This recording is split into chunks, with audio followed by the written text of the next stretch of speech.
Alright, what is up you guys? I am here continuing the WrestleMania reviews with WrestleMania 28.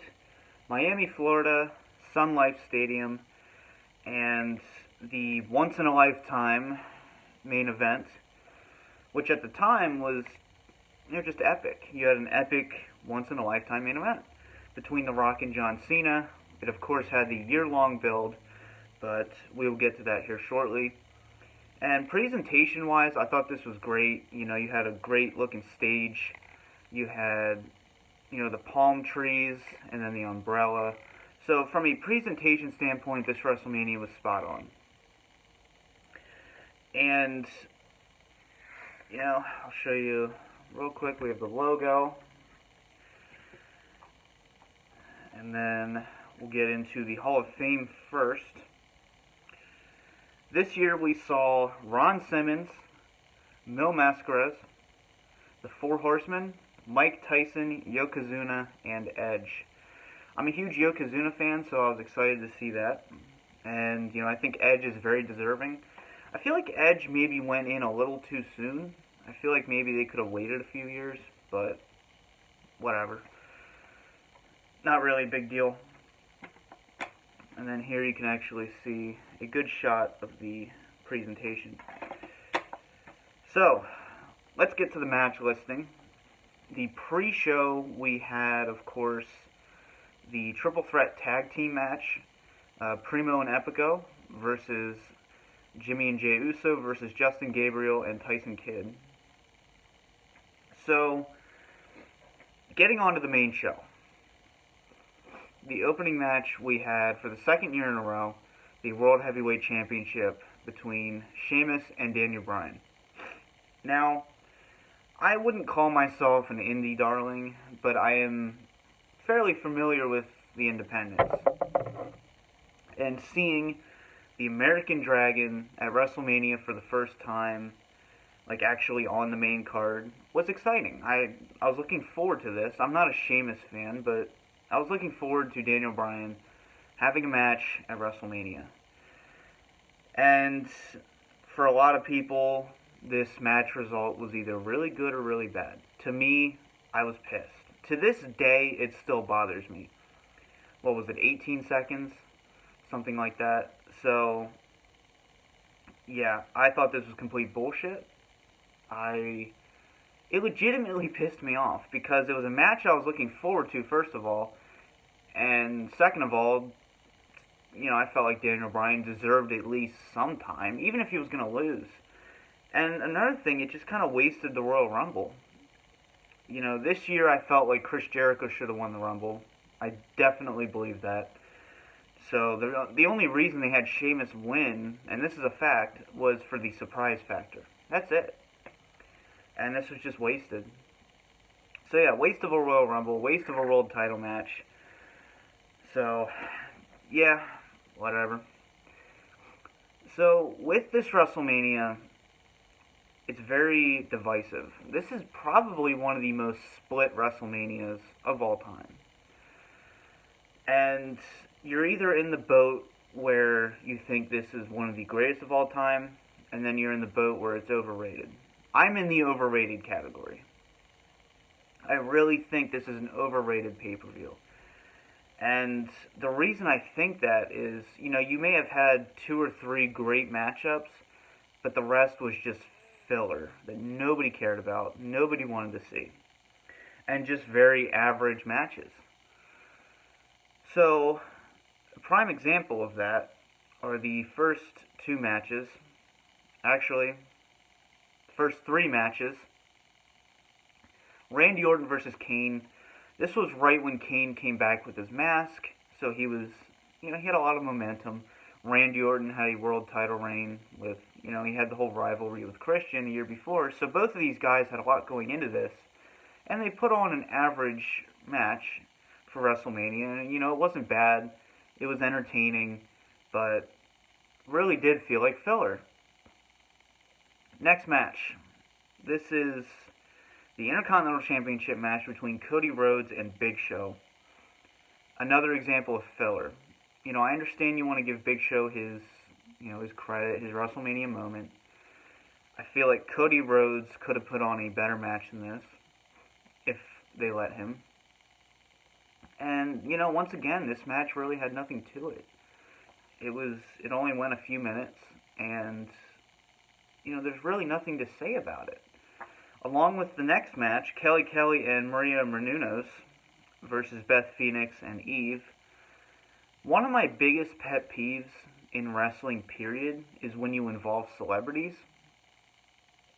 And the reason that is because I just feel like it brings the product down.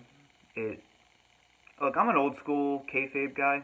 I like when you can tell a story within kayfabe boundaries. And when you bring celebrities into it, I feel like it takes away from people that actually deserve it, and from, it kind of just makes everyone else look like geeks, But we'll get to that for WrestleMania 23. But, this match, once again, just felt like filler just to get a few of the women on there. And then we have the end of an era Hell in a Cell match. Triple H versus The Undertaker with special guest referee Shawn Michaels.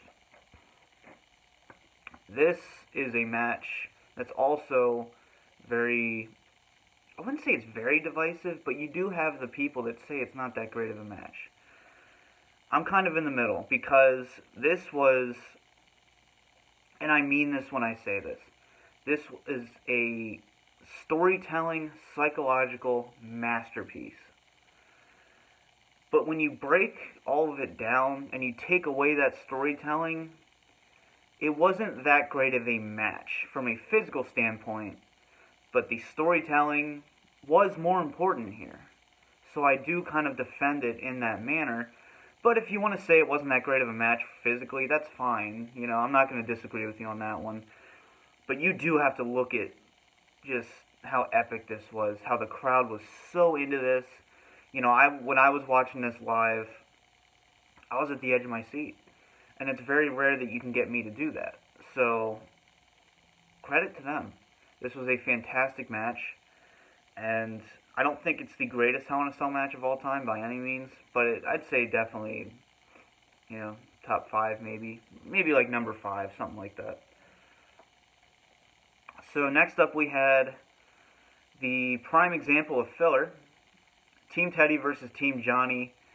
Booker T, Great Khali, R-Truth, Santino Marella, Kofi Kingston, and Zack Ryder versus Jack Swagger, Drew McIntyre, David Otunga, Mark Henry, Dolph Ziggler, and The Miz. This match was worthless. There is literally barely anything to it, except for the Eve Torres heel turn at the end. That's really what anyone can remember from this match.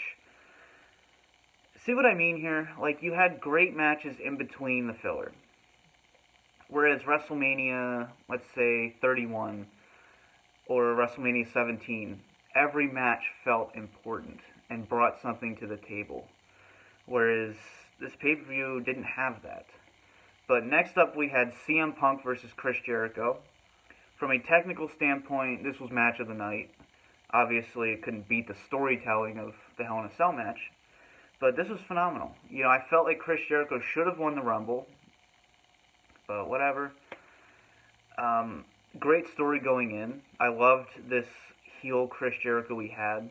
Kind of the newer age heel version. It wasn't the suit and tie, gelatinous tapeworm Chris Jericho. But, we had a kind of new slick heel Chris Jericho, and I thought this was great. And it was good to see CM Punk retaining his title at WrestleMania. I'm a huge CM Punk fan, so this was great to see. Great match overall. And then finally we had the once-in-a-lifetime match, the year-long build, The Rock versus John Cena. Two icons getting in the ring together. And what they were really trying to do here was replicate The Rock and Hulk Hogan from WrestleMania 18. I felt like they didn't quite do that. And here's why I think the year-long build kind of hurt this match. You may disagree.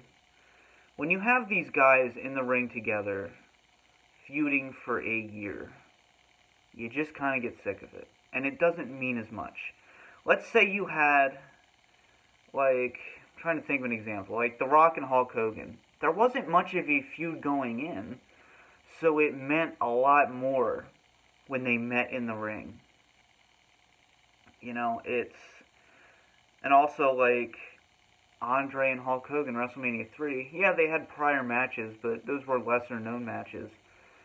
And they were very much kept separate going up to WrestleMania 3, in the WWF at least. So it meant more. With this match, if you would have thrown these two in the ring together just randomly, without as big of a build-up, it would have meant more. Because by now you're like, yeah, they've been in the ring together, they were in a tag team match together, so it's really not that special that they're in the ring together. But if they were in the ring together for the first time ever, that'd be epic. You know, I believe less is more. I firmly believe that with a lot of things in life.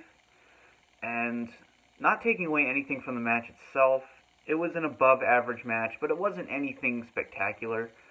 You know, the crowd wasn't as into it as they should have been, being who's in the ring.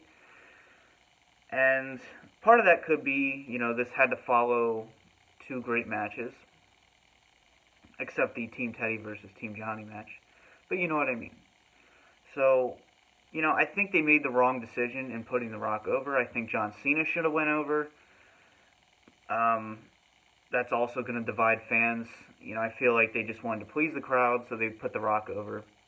But overall, this was a good match. You know, it had the electricity to it. You know, it was worth the wait. So, yeah, not taking anything away from that.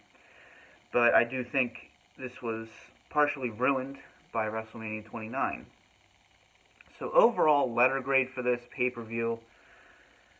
You might see this as being a little harsh. You may disagree. But I'm going to give it a B. You know, we had a lot of filler, but you did have some great matches in there in between. If it weren't for that filler, this would have gotten a much higher rating. And you can't say this is the greatest WrestleMania of all time just because it had two, some might say even three, phenomenal matches. I feel like you need better pacing and you need consistency. Like WrestleMania 31 is the perfect example. It had consistently good and entertaining matches. So, that's my letter grade. Let me know yours down below. For now, this has been the DVD Freak. Peace out.